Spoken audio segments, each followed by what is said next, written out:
See what kind of rituals the monks practice here.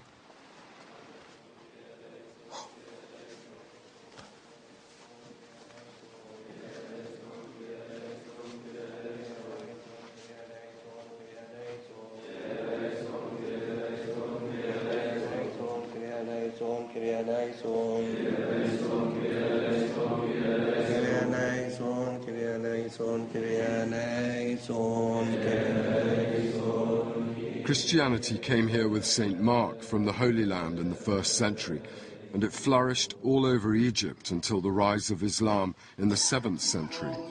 Now, only 10% of Egyptians are Coptic Christian.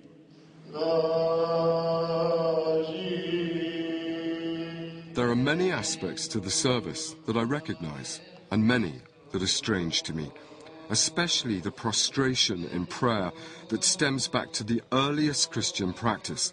It was later adopted by Islam.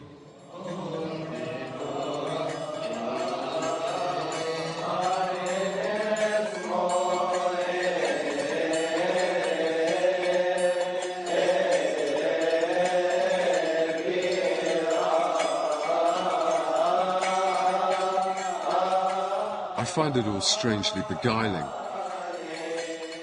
almost mystical.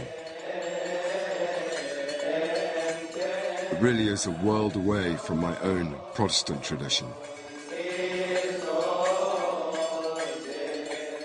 In an Egypt where religion is becoming increasingly polarized, the number of monks here has gone up from 10 to over 100 over the last few years. The monks, though, are here to pray. Each one has left his old secular world forever, and even had his name changed. But few have chosen the solitary life except one, and he's the monk I'm seeking.